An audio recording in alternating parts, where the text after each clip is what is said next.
Bonjour à tous, bienvenue dans ce 5e vlog. Aujourd'hui, je vais te raconter mon premier essai de randonnée en Nouvelle-Zélande. Spoiler, ce n'était pas vraiment une réussite, mais j'ai beaucoup appris sur le camping et sur les cadenas. Regardons maintenant ensemble le vocabulaire dont tu auras besoin pour comprendre l'histoire. Une île, une terre entourée d'eau de tous les côtés, comme l'Islande ou l'Australie. Une randonnée, une rando, une longue marche dans la nature. Une tente, un abri portable en toile pour dormir dedans. Monter, démonter. L'action d'assembler, monter, ou de défaire, démonter, une tente ou un meuble. Un sac à dos, un sac que l'on porte sur les épaules pour transporter ses affaires. Une fermeture éclair. Le système pour ouvrir et fermer une tente ou un vêtement. Un cadenas, un petit objet en métal pour fermer un sac ou une porte avec une clé.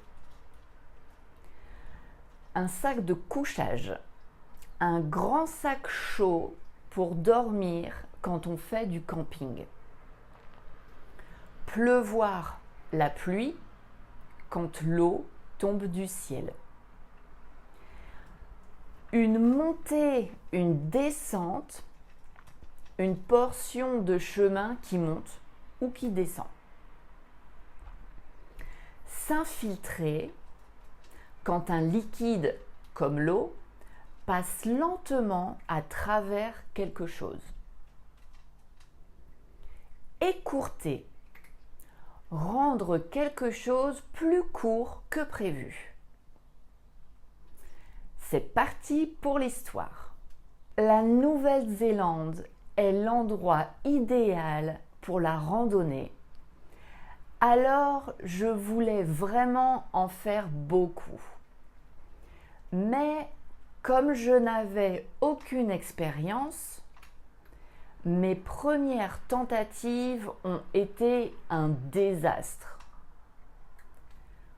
Pour mon premier voyage, j'avais prévu de faire le tour d'une petite île près d'Auckland pendant le week-end.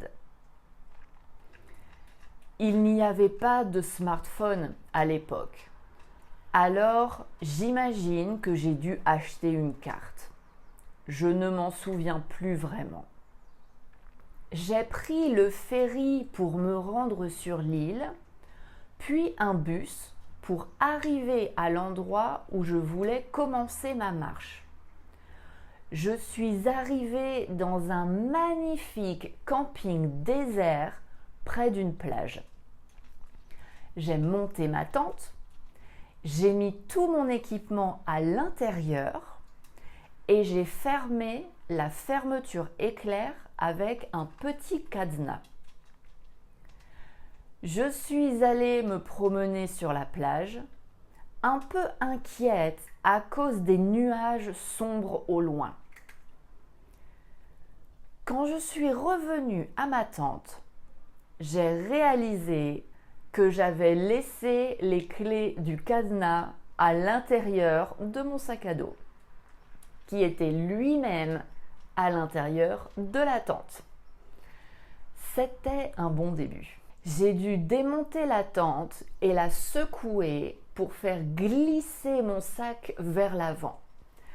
Ensuite, j'ai pu ouvrir la fermeture autant que le cadenas me permettait et j'ai réussi à attraper les clés. J'ai mis les clés dans la serrure, j'ai tourné et le cadenas s'est ouvert et s'est cassé.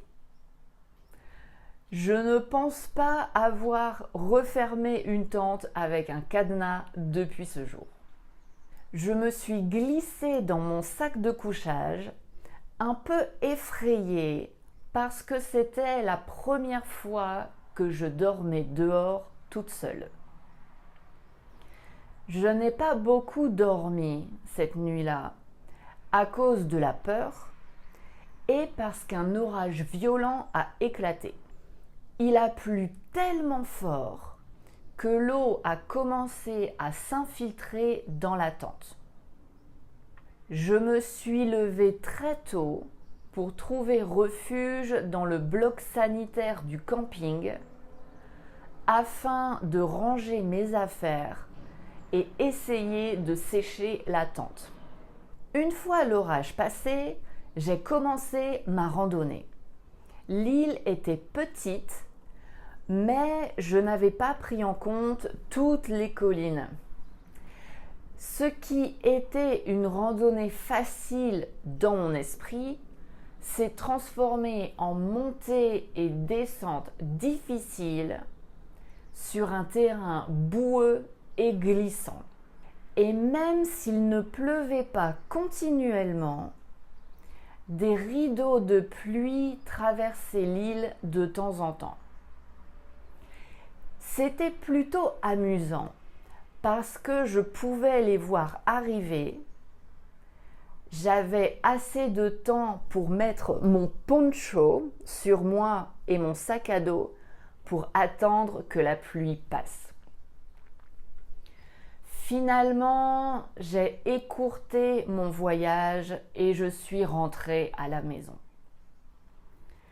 J'allais attendre un autre week-end avec du soleil. Merci d'avoir écouté cette aventure. Est-ce que toi aussi, tu as déjà eu des problèmes en camping? Dis-le moi dans les commentaires. Et reste connecté. La semaine prochaine, je te raconterai d'autres histoires du camping désastreuses. N'oublie pas de t'abonner pour ne pas rater ça. À bientôt!